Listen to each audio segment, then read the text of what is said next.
Hey guys! For today's video ay magluluto naman po tayo ng crispy pork kare-kare. Kung nagke-crave ka nga sa ganitong ulam, naku, subukan ninyo yung ganitong crispy pork kare-kare. Naku, talaga namang solve ang cravings mo. So una nga ay pinakuluan ko muna itong ating pork liempo na nilagyan ko ng asin, paminta, bawang at laurel. Kapag nakakulo na, ito po ay ating i-air dry, then ito po ay ating ipiprito hanggang sa lumutong. So ito lamang naman yung pinakamatrabaho dito, yung pagpiprito, pero yung the rest naman ay madali na lamang. At kapag ganitong malutong na ay hanguin na, tapos isunod na yung mga natitira pang pork liempo. At para naman sa ating mga gulay na gagamitin, ito po ay atin lamang hahalbusan or iha-half cook dito sa ating kumukulong tubig. So ayan nga atin ang hinalbusan itong ating pechay. Then pagkatapos niyan ay isunod na rin yung atin pang ibang mga gulay. At eto nga, isunod ko na itong ating sitaw. Meron din ako ditong talong, pero yung talong ay ipiprito ko na lamang. Kapag ganito na, i-set aside muna. Tapos sa isa pong kawali ay naglagay ako dito ng annatto oil na paggigisahan ng ating bawang at sibuyas.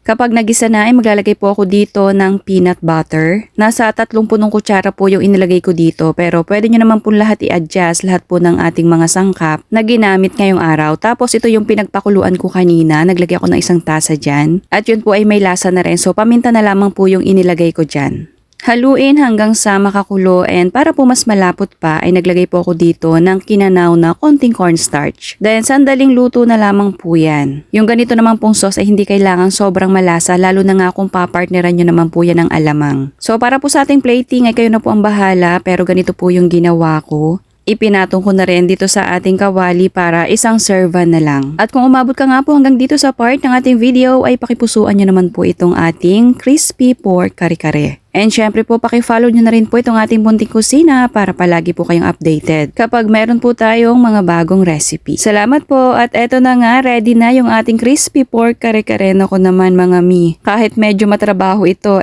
nako, solve naman yung cravings nyo dyan. Kapag ganito talagang mga ulam hindi mo na kailangan paghintayin pa yan. So kung natakam ka sa recipe natin ngayong araw, magluto na rin kayo nito. And sigurado ako na magugustuhan niya ng buong pamilya. So, sana nagustuhan niyo po yung ating recipe ngayong araw na crispy pork kare-kare.